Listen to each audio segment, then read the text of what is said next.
misaotranao jeso malalo tratrizao fotoana mamizao ianaranay antongotrao izahay izay mpianatrao koa mitenenare jeso malalo izahay iaino tsaranao ka irote niavy aminao itoetsapetsakao amponaya koa mitenenare jeso malalo izahay iaino tsaranao ka irote niavy aminao itoetsapetsakao amponaya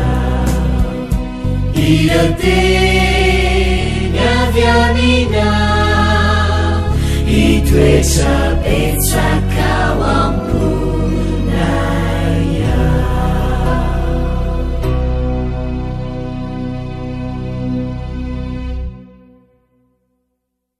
Faly-miarabantsika tsirairay avy indray tonga eto amin'ny fandraisana ny lesona ho an'ny tanora zokiny isika amin'ity anio ity manona fahasoavan'ny tompo ary mirary ny soa indrindra hatrany io atsika tsirairay avy. Aloha andirantsika ny amin'ny lesona anio ary dia vavaksika.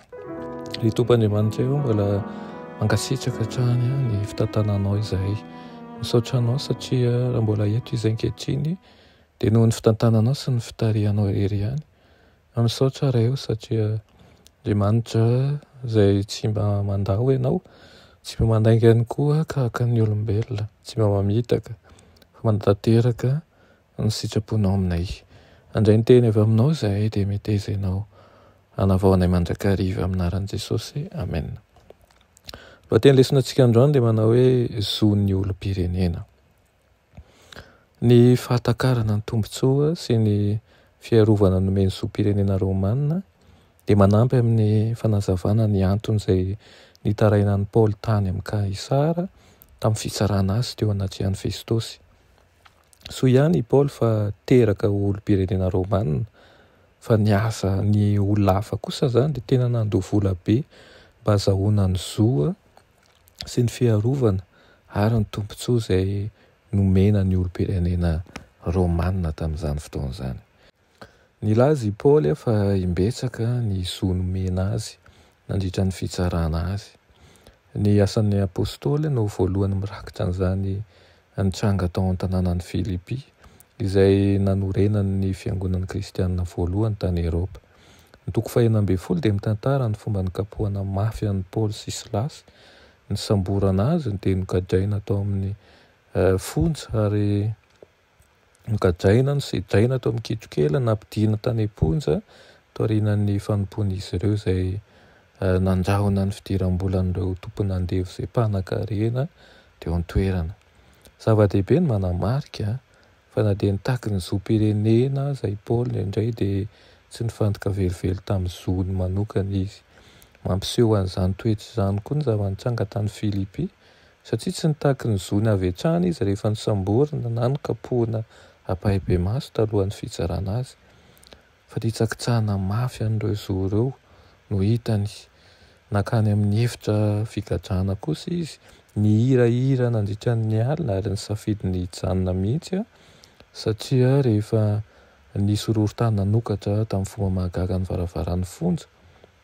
Ny valikafatra niavaka nataon'i Paoly tamin'ny fanararaotana sy ny tsirariny dia nisy fiantraikany tamin'ny mpiambina ny fonja tamin'ny fomba mahery vaika ka izy sy ny fianakaviany dia lasa anisan'ireo niovavo voalohany tao amin'ny fiangonana Eropeanina voalohany tamin'ny alina io ihany.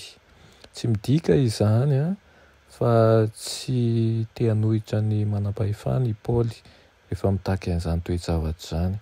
Rehefa nasaina nandao ny tanàna mangina izy dia nanambara fa tsy handeha raha tsy handeha izay ozy izy raha tsy tonga ny mpitsara ka hiresaka amin'ny zony amin'ny maha-olom-pirenena Romanina azy. Tsy rariny ny nangatahany Paoly sy Silasy miafina rehefa avy niara-ny fampijaliana tsy ara-dalàna toy izany izy nanaja ny mpitsara sy ny fahefan'izy ireo Paoly nefa nanantena ho tambiny zany. Rehefa nahazo an'izany fanajana zany izy raha vao niresaka tamin'ny ireo mpitsara dia nanaiky ny fangatahana izy ireo hialy izy. Mampiseho fahaiza-manao miavaka Paoly mba hamantatra tsara hoe raha oviany izy no hanomeny zony dia raha oviany izy no hanosika sy hanohitra azy ary hampiakatra ny raharaha. Mitazona an'izany fifandanjana zany izy nandritra ny androm-piainany. Samborina tany Jerosalema Paoly rehefa avy nanao demisionera vitsivitsy ary rehefa tonga teo ambanin'ny fiampangany kapiteny Romanina anankiray indray Paoly dia nanohitra ny ho karavasiana tsy ny fitsarana ara-dranony. Indray mandeha anankiray indray dia tsy nitaky ny zony ho tombontsoa ny tena fotsiny izy fa sady niaro ny zon'Andriamanitra amin'ny mpanompo azy izy no niaro ny kapiteny tamin'ny vokatra ny fitondran-tena ratsy tamin'ny olom-pirenena Romanina. Tao anatin'izany toe-javatra izany no nisehon'ny fitsarana an'i Paoly teo anaty an'i Festos izay gouvernoura taona maromaro taty aoriana. Araka ny voamarika dia fantatry Festos fa tsy nanatsiny i Paoly kanefa nandrahona ny andefany Paoly hiverina any Jerosalema mba ho tsarainany satria te azo sitraka tamin'ny Jiosy. Napakatra fitsarana ambony teo amin'ny ampiran'i Paoly tamin'ny fotoana nampidozy io tamin'ny fampiasana ny zonomena azy mba hitadiavany fitsarana ara-drarany teo anaty an'i Kaisara.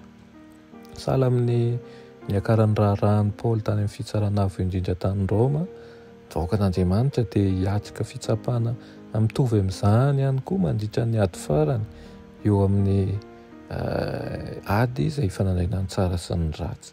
Ianao anatin'izany zany, ianao izay miaino ahy io, tsy tokony ho gaga isika rehefa mitsangana eo anolohan'ny fitsarany avo indrindra eto amin'ity izao tontolo izao ity.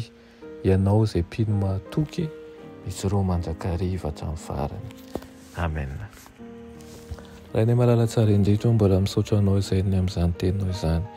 Misaotra ihany koa mampianatra anay amin'ny alalan'ireo tantaran'i Paoly ireo fa tokony hifahatra aminao izay. Tsy tokony hikifo anatin'ny diam-piainana izay azahoana ny fiainana mandrakizay izany ka irinay sy inonay tokoa fa eo anelanay mandrakariva ianao ka tsisy tokony izay tonga anay hatahotra ny amin'izany rehetra izany. Anaran'i Jesosy, amen.